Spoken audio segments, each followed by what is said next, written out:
All right, welcome to episode number 3 of Song Production for Guitars, featuring Luna, the recording system from Universal Audio, and me, your host, Corey Congilio. I'm going to be talking you through how I integrate aux, the amp top box, also from Universal Audio, into my recordings with my beloved tube amplifiers. I have some great modern and vintage amplifiers that I can plug into aux, harness their tone, and really kind of manipulate it inside of aux the way I would want to, as if I was in a studio with great microphones, a number of speaker cabinets, room sound, and post effects. So here's a brief overview of how I connect aux. There's another video I did that's really in depth on my YouTube channel. We'll put a link below so you can check that out too. And I think it's going to help explain even further how I get tones. But here's a brief overview of how I hook it up, because you're probably going to want to know that. I come out of aux, well, basically from my guitar to my pedal board. I hit this tube reverb, which I'm not going to use in this example because I want to use the effects that are in aux. So pretend this isn't here. It just looks pretty darn cool. We go from this into my 100-watt 2-rock Bloomfield drive, and then out of that into aux, no speaker cabinet. Now, I could hook a speaker cabinet up in line, so I could go amp, aux, speaker, and I can attenuate that speaker with this speaker volume knob right here, okay? And that's really useful if you have a loud amp and you want to kind of pull it back a little bit in your studio or in your house. You don't want to kill the neighbors or wake the baby, that sort of stuff. But once you kind of turn that down, you start to send signal out from the line output here. Now what you're doing is you're sending not an attenuated, but more of a processed signal in the best way possible to your DAW, or to Luna ultimately in this case, via your Apollo interface. Now, that signal has a whole host of things attached to it. Different speakers, different microphones, room sound, and post effects. There's a whole host of great speaker cabinet models called dynamic speaker models that will really sort of enhance your guitar sound like you probably haven't heard it before, because when do you get a chance to really plug your amp into 20 some odd speaker cabinets? Not often. You're going to be able to do that with aux, and you'll see a graphic pop up in the example when I record. Now, you'll also be able to add room sound. Room sound in your guitar recordings really makes things sound full and sound organic, because when you're in the room, that's really how you're hearing the amplifier. And the greatest guitar sounds that we've ever heard or witnessed or longed for generally had room sound attached to them, which means there's a microphone in the room, not just on the speaker miking the amp.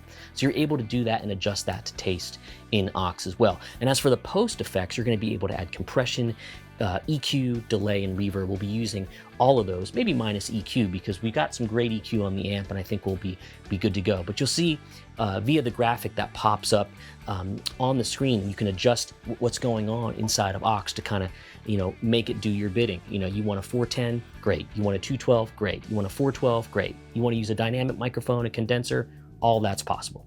Okay, so that's a brief overview of aux. I'll be using that for these next 2 tracks in the video. Let's dive in and check it out.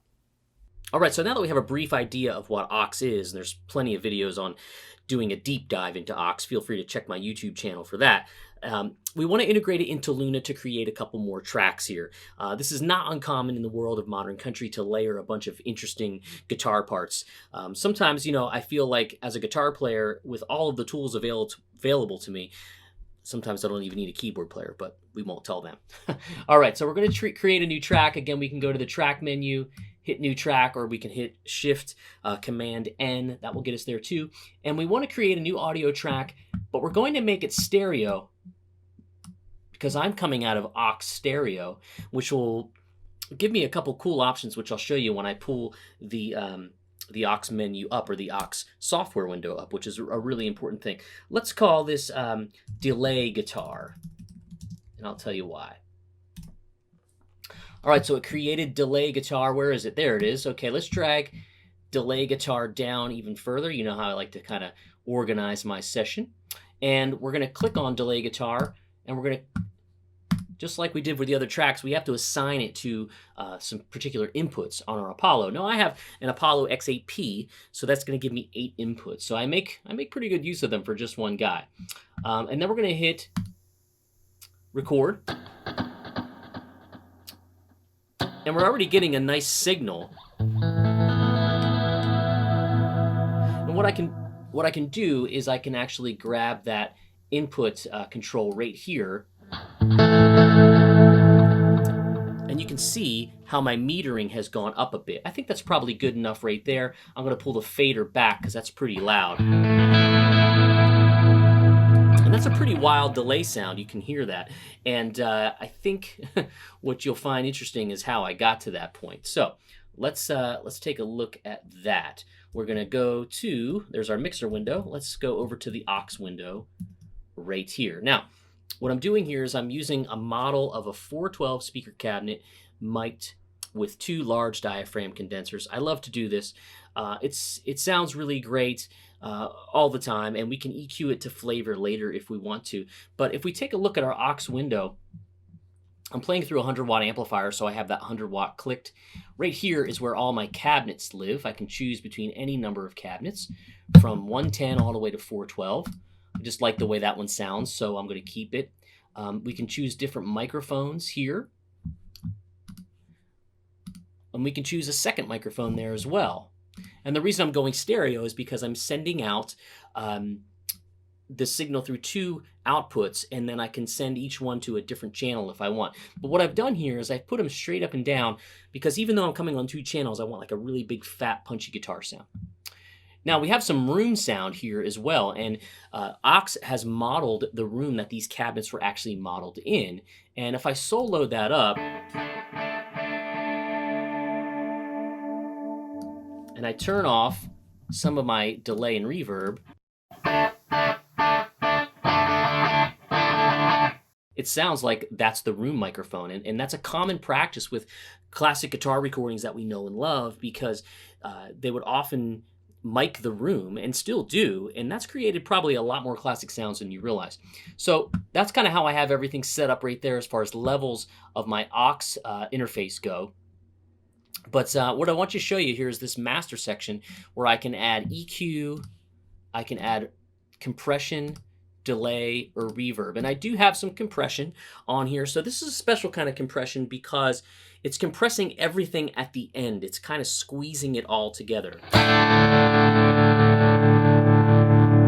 if you watch that needle, you can see it's really holding it there. And that's going to be important for my purposes for this tone. Now I'm going to jump down to reverb. Look at that. Lo and behold, it looks like the reverb we've been using in this example. It's a beautiful plate reverb. You're hearing some tremolo. That's actually coming from my pedal board. I have a tremolo pedal on. That's going to be an important part to my tone as well. Now we go to this delay. We're going to turn this on. And we have a delay time set. What I did was, there's a formula where you can take the BPM of the song and figure out what your milliseconds are. And over here, I found that at 118 beats per minute, 381 milliseconds is going to give me the delay time that I desire. Is that nerdy enough for you? Is it crazy? Don't worry about it. But here's the sound it gives me.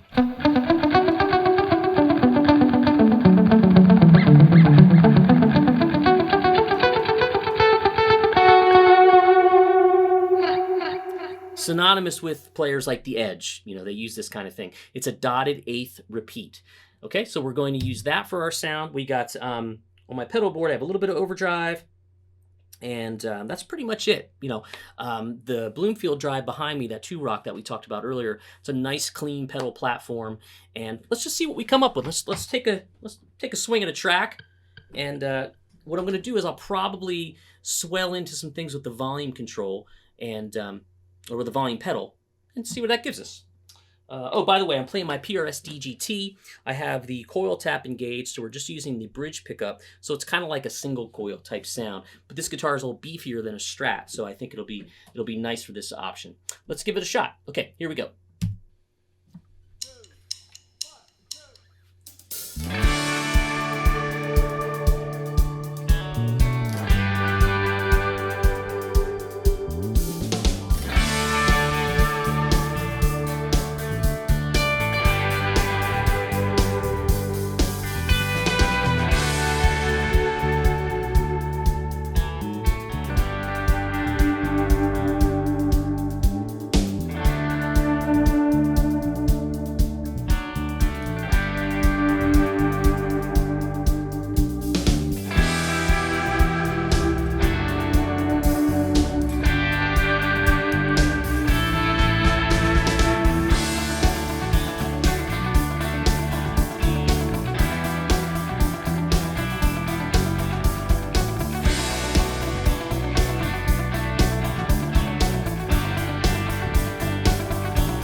All right, so at the end there, I just had a little fun. But why did I do this? Why did I change it up? Well, in the beginning, let's talk about that. I wanted to create this nice lush pad of delay and reverb, just this atmospheric sound. But then when the chorus kicked in, one thing that's lacking in this track is there's no percussion. There's no tambourine going ticka ticka ticka ticka ticka ticka ticka ticka.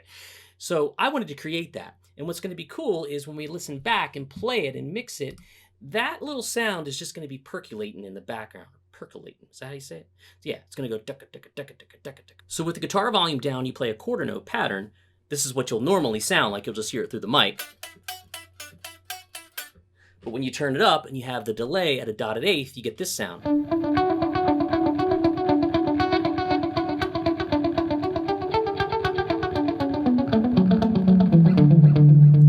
But what's cool is if you play a D chord,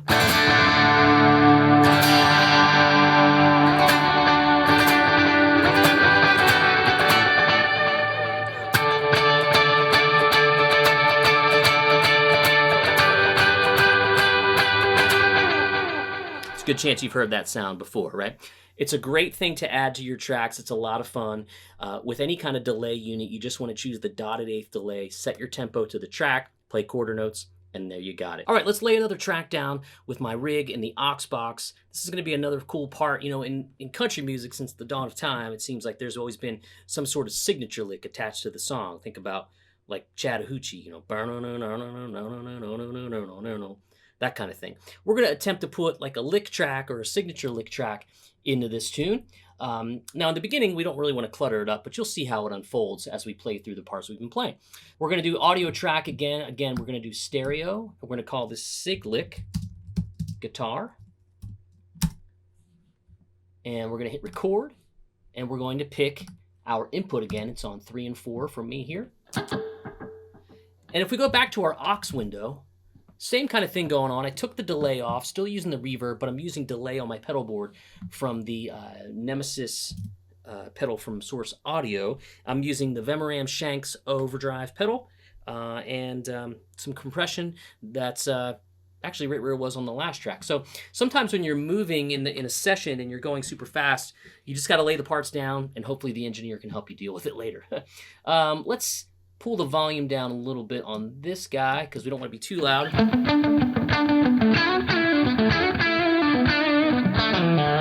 So we're going to go for that kind of sound.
All right, so there you have it. That was fun to do for sure. Even though we have that delay doing the 16th note thing, I still thought it was nice to have some kind of funky 16th note static guitar. So let's go over to the chorus here, and we're going to solo the tracks up. I love doing this. We're going to solo all of our guitar tracks. And what we're going to do is, even though we have stereo tracks here, we're going to put the delay guitar to one side, and then we're going to put the funky guitar kind of, we'll even it out there at a 10 and 2. Let's see what we get. Here we go.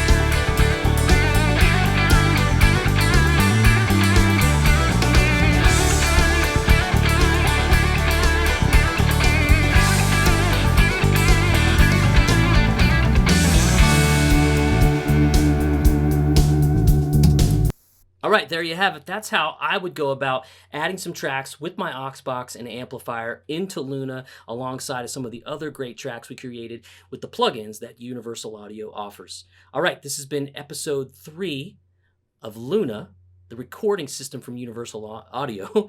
I'm Corey Congilio. I'll remember all that someday. Thanks for watching. I'll see you on episode 4 where we'll talk about recording an acoustic guitar with a real live microphone. See you then.